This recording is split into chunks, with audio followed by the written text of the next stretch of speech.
And so I just started believing this narrative that if you do everything right, your life will go well. And then when I was in college, I was diagnosed with diabetic kidney disease. And I thought, oh, well, that's my fault because I haven't been taking care of myself as much as I should have. And that's kind of God's one thing that he's going to give me that is going to be bad. And like, oh, okay, this is okay. And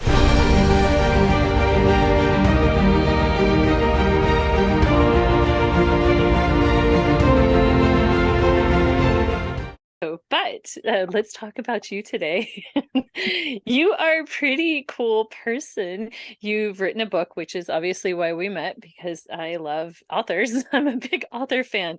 But you wrote a book that is very deeply personal to you. Let's see. It is called Off Script: A Mom's Journey Through Adoption, a Husband's Alcoholism, and Special Needs Parenting. So that kind of runs the gamut. That hits almost everybody in the world. there are lots of themes that I think people can relate to, because even if none of those titles resonate with someone, the idea of being a perfectionist and when life doesn't go the way that you think it's going to go, and you have to kind of come to terms with, am I a bad person, or did I do something wrong, or just realize that this is really what life is about. There's not a script, and that we get to have some autonomy and making choices, and we can make the very best choices, and things cannot go as planned. And I think for me, going through all of those things helped me come to the point where, yes, life did not go as planned, but my life is so much better than I could have ever imagined in this 2.0 version. And so getting to that kind of space of peace and freedom about it is amazing. So can you tell us about that? How on earth, like, because it is chaotic just raising any family at all. Then you add in all these other things, and people are going to have things because we're humans. And Right. so how do you just be like, this isn't what I wanted? Because most people are going to be upset about that. Like this, like you plan your wedding and it rains outside for an outdoor, and Right. these things happen. I'd be the crazy person that's out there in the soaking wet wedding dress. My wedding's outside still. I'm having a outside wedding. Yes.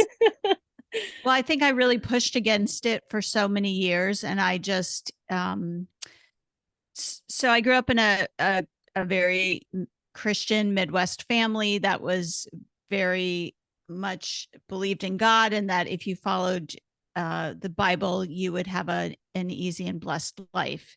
And I'm not saying that my parents necessarily said those words to me, but I just kind of saw that everything went well for people that were in our church and my family. And so I just started believing this narrative that if you do everything right, your life will go well.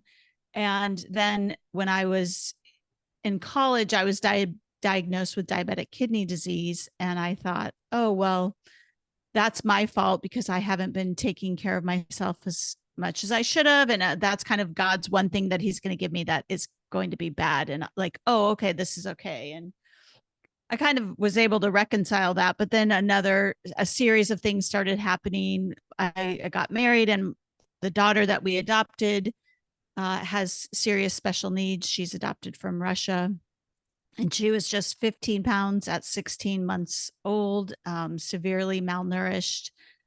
And a lot of diagnoses followed that time. And we believed we were adopting a child to complete our family. I had a biological son, and he was a miracle in his own right. But then we adopted this daughter, and it felt like, well, God won't give us more than we can handle. Well, I could talk about that whole story for an hour, but it's that journey of parenting her and not really getting anything back from her, because she has a diagnosis called reactive attachment disorder, which means she is not attached to me. Like, she could meet you, Brittany, and say, oh, Brittany, I love you. But it took her until her teenage years to voluntarily, unprompted, say to me that she loved me. And so that was a very difficult time. And I was really just struggling to keep my head above water during the years that my children were, through their teenage years, because I had a very full-time job. I had a husband who also had a very demanding full-time job. and he was an alcoholic, although I had not come to terms with that. I never said the words, "You're an alcoholic." I never even thought those words because that was too painful to even think about the chance that my husband, who was this seemingly upstanding guy going to work and supporting our family well, could be an alcoholic. And yet, once my daughter's situation got to a point where she was out of state at treatment and kind of she was being taken care of, and we didn't have the immediate need in our family to manage her, then I started realizing, wait, there's something wrong in this marriage. We're 18 years in, and I'm finally starting to understand that, oh, my husband might be an alcoholic because he definitely drinks too much. And alcoholics, it's not like they're the homeless people on the street. There are alcoholics of all shapes and sizes. And so that set off another journey that I did not anticipate, of getting divorced, and working through that and coming to understand about alcoholism and what that journey entails. And my now husband, Tom, is an alcoholic in recovery, and it's a miracle. It's actually amazing for me to look at my life now and see all of the broken pieces of our lives, of my life, and things that I thought were really broken and beyond repair, and to see how they've been kind of melded into this beautiful mosaic of my life today. And that, it's so sweet that my husband now is in recovery and that our whole lives are centered around helping other people. And one of the reasons that I wrote the book, because I felt so alone in my journey, particularly with my daughter, and felt like I was the only person out there. And to be fair, her diagnoses are such a unique combination that there are very few people on the planet that really understand what it's like to parent her. So I wanted to help other people by writing the book and saying it's okay to go through this, and it doesn't have to be hopeless. And then to go through the experience of having an alcoholic husband and recognize that there can be life after divorce, which I am the first person in my entire extended family to get divorced. And that was one of those unacceptable things in life when I was younger. And so I thought, how could I fall to this level where I'm the person that was getting divorced? I didn't do anything wrong, but I learned that, this is just life. Things happen that are outside of my control. We like to say outside of my hula hoop. And that's one of the blessings that I've learned, working my own program of recovery through Al-Anon and through therapy and through my faith. And even through writing this book, it was very therapeutic. And I think it's an amazing experience to write down your stories, regardless of if they're super traumatic or if they're very routine and seemingly mundane to you. I think all of our words have an opportunity to help others. Oh, absolutely, absolutely. I think you grew up very similar to me. My dad actually, funny enough, he was a punk rocker in LA, but he ended up becoming a Christian in like the 80s. And I was just a kid, and we moved to Texas, and were raised very strict. And the divorce was actually a bad word. That was the worst word you could say. It wasn't allowed in our home. Wow. You just figure it out. Right. You committed to this person, and you're going to marry this person, and you're going to stay married. And my parents have been married for almost 60 years, and they truly love each other and enjoy each other. And that's what I always envisioned for my married life, that I was committed and I was going to make this work. And I made it work until I didn't. And I'm so grateful now, because my son and his girlfriend are here this week. And, just getting to talk, he's almost 26, and getting to talk to him about our experiences of living in that household, and how things have kind of reconciled and become sweeter and resolved in a nice way, and how we could never have forecasted the lives our life would be today is amazing. And so there's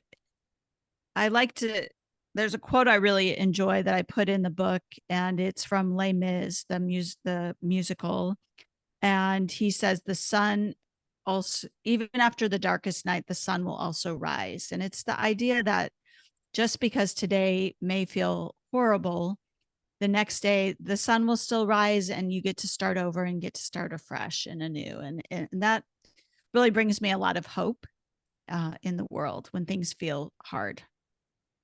Can you share some hope with people that are going through these types of things right now? It's going to be obviously variable for everybody, a little bit different, but what are some pieces of hope that we can hold on to if we're going through a lot of difficulty with our raising our family and our personal relationships like that? Right. Well, I think one of the lessons that I learned that I wish I would have known when I was in the midst of it is to really find your people. And I don't mean go to the moms group that where everyone has it all together and nobody is being honest about their stories. I mean, there's a place where the moms group where you just go and you just get out at the park with your kids and that's nice and fun, but truly find a person, whether it's an in-person person or an online person, a support group where you can be honest about your struggles, because the only person that really understood what my parenting my children was like was my uh, first husband. And we used to say, even though we got along very well in spite of his alcoholism, but he was the only person on the planet that understood. And even my parents, who were very close to us and lived just 2 miles from us, had no idea how hellish our life was. And they didn't realize it until my daughter was in her junior high years, when they had her live with them for a couple of weeks. And they called us and said, "You need to come pick her up. We can't handle this. And we're sorry. Will you forgive us for us minimizing what you were going through?" Because they thought that we were just making it up. Mhm. So I would just say find the person. And it's amazing now that we have Zoom, we have the internet, we have the ability to connect with very specialized groups of people, whether it's, loved ones of alcoholics or parents of special needs kids or parents of kids adopted from Russia, which is my case. I mean, you can really micro target your friends. I also think self-care, not just bubble baths and, going to bed early, but true self-care, doing things that nurture you and make you feel good. For me, it was always writing, keeping a journal, letters I could never send, where I just would write all my worst, horrible emotions out on the page. That's really important for you to have an outlet.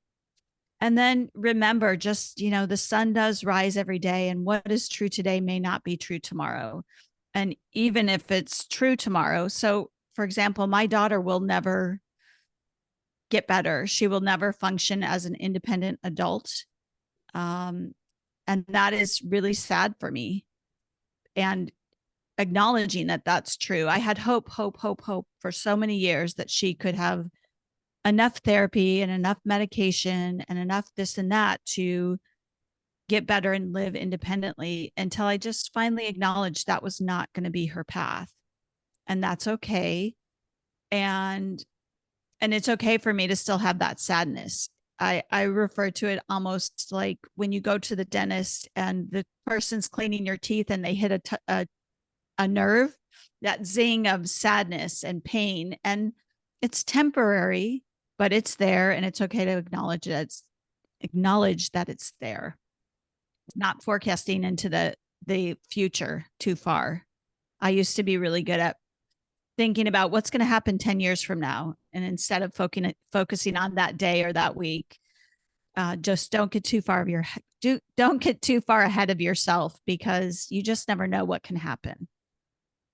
Have you formed any groups, or do you give classes, or how else? You have the book, which is fantastic, and so people can get a hold of that. But do you have other things that you are reaching out and connecting with people? I do not do support groups or classes or anything like that. I have been a speaker for the NAMI convention, which is the National Alliance of Mental Illness, and I'm involved in the Behavioral Wellness Commission for my county, because I want to help other parents whose children struggle with mental health issues as well.